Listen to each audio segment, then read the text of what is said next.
ناظرین، گڑھی یاسین سے آپ کو اہم خبر شیئر کرتے چلیں کہ سندھ ہائی کورٹ بار ایسوسی ایشن کراچی کے جوائنٹ سیکریٹری سید درممن شاہ نے گوٹ کھائی پہنچ کر سندھ بار کونسل کے سیکریٹری شہید عرفان ماہر کے ورثاء سے تعزیت کی، جبکہ پنور ہاؤس پہنچ کر پنور اتحاد کے صدر خلیل پنور کی والدہ اور صحافی طاہر پنور کی چچی کی وفات پر ان سے تعزیت بھی کی۔ تعزیت کے بعد سید درممن شاہ نے شہید عرفان ماہر کے ورثاء کے ساتھ سچائی نیوز سے خصوصی بات کرتے ہوئے کہا، دیکھیں عرفان جو تھا وہ بہت شہید عرفان ملنسار اور بہت ہی اچھا انسان اور وکیلوں کے لیے ہمدرد، اور بڑا دکھ ہوا نہ صرف مجھے بلکہ پوری ہماری ہائی کورٹ بار ہو، چاہے وہ سٹی کورٹ میں ہو یا پورے اوورال سندھ میں جتنے بھی وکلا ہیں وہ سب عرفان کو جانتے ہیں، کیونکہ اس کی ملنساری تھی اور اس کا جو کام کرنے کا جذبہ تھا، ہر کسی کا کام کرتا تھا۔ وہ ایسے لگ رہا تھا کہ جیسے اپنے گھر میں کوئی ایسے تعزیت ہو گئی ہو، تو اپنے گھر کا فرد تھا۔ بہت دکھ ہوا سارے لیگل فٹرنیٹی کو، ایون کہ ابھی جو نیولی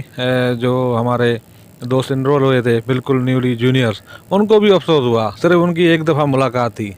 تو انہوں نے بھی مجھے فون کیا، ایک دو میرے جونیئرز تھے، انہوں نے کہا سر وہ عرفان کی ڈیتھ ہو گئی ہے، ان کو شہید کیا گیا ہے، تو وہ بہت افسردہ تھے، تو بہت دکھ ہوا، اور ہمیں ہوپ فلی پوری امید ہے کہ ان کے قاتل ضرور پکڑے جائیں گے، کیفر کردار پہ جائیں گے اور ان کو ضرور قانونی طور پہ سزا ہوگی۔ تو سر ابھی آپ کیا سمجھتے ہیں جو آج کل جو حالات ہیں اس حوالے سے، جو انصاف ورثاء کو مل پائے گا کہ نہیں مل سکے گا؟ دیکھیں ہمارے سی ایم سندھ نے تو پہلے ہی دن اس پر جو ہے نوٹس لیا اور آئی جی سے پوری ڈیٹیل رپورٹ لی ہے، مانگی ہے، جو کہ میرے خیال سے انہوں نے دے بھی دی ہوگی، اور مزید تفتیش چل رہی ہے۔ یہ تو ضرور ایک بہت ہی جو سانحہ ہوا ہے، یہ پورے through out Pakistan bar council سے بھی اس کی مذمت کی گئی ہے، تو ان شاء اللہ تعالیٰ یہ پیپلز پارٹی تو ضرور چاہے گی کہ یہ ملزمان کیفر کردار پر آئیں، اور جوڈیشل سسٹم ان شاء اللہ تعالیٰ ان کو ضرور سزا دے گا اور ملزمان پکڑے جائیں گے۔ تو سر یہ جو ورثاء کا بھی کہنا ہے کہ اس کے کوئی ہماری کسی کے ساتھ دشمنی نہیں ہے، تو پھر اس طرح کے کیسز جو ہوتے ہیں اس کے پیچھے کیا ہو سکتے ہیں کا؟ منظم سازش ہوتی ہے، اب پتہ نہیں، یہ تو تفتیش ہوگی، میں تو قبل از وقت ہے، پتہ چلے گا کہ کون ہے کون نہیں ہے، یہ ضرور ملزمان پکڑے جائیں گے، ان کی چین ہوگی اور ان کی پوری کمانڈ ہوگی، ضرور پکڑی جائے گی، اور ان شاء اللہ تعالیٰ ان کو انصاف ضرور ملے گا۔ بھائی جان، ہمارا بھائی جان وہ انتہائی شریف اور اتنا بہترین آدمی تھا، اس کی گاؤں میں اپنے رشتہ داروں میں کسی کے ساتھ کوئی ذاتی دشمنی یا کوئی منہ خرابی کوئی بھی نہیں تھی۔ باقی ہے کہ ادھر بھی ہماری یعنی کہ اس کے اپنے آفس میں یا دوستوں کے ساتھ بھی بہت اچھا رویہ تھا، نہ کسی کے ساتھ اس نے کبھی اونچی آواز میں بات کی ہے،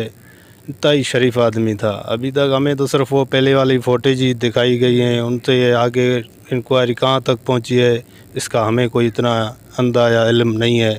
اچھا، تو وکلاء کے اندر بھی اس حوالے سے شدید غم و غصہ پایا جاتا ہے، اور کافی وکلاء حضرات نے آپ سے تعزیت بھی کی ہے یہاں آ کے، اور آپ سے کانٹیکٹ میں بھی ہیں، تو آپ کیا سمجھتے ہیں کہ وہ آپ کو انصاف دلانے میں کتنا رول ادا کریں گے؟ ہماری امید تو اللہ میں ہے، اللہ کے علاوہ اپنے جو دوست ہیں، قانون کے ادارے ہیں، ان میں امید ہے، وہی ہمیں انصاف دلائیں گے۔ ہم تو ابھی امید ہی کر سکتے ہیں، اللہ میں امید، اللہ اس کو انصاف دے گا۔ ہمارا بھائی شہید ہے، شہید تو آپ کا کیا مطالبہ ہے؟ ہمارا قانون کے جو اعلیٰ ادارے ہیں، وزیر اعلیٰ Sindh, D G I S I, جو بھی ہیں، ہمارے سب سے یہی ہے کہ ہمارے بھائی کو انصاف چاہیے، اس کے قاتل جلد سے جلد گرفتار ہوں۔ وہ تو ٹارگٹ کلر ہیں، وہ تو پیسوں والے تھے، ان کے اوپر جس کا سرپرست ہیں، جو ان کے جس کا ہاتھ ہے، وہ ہمیں چاہیے۔ بہت شکریہ۔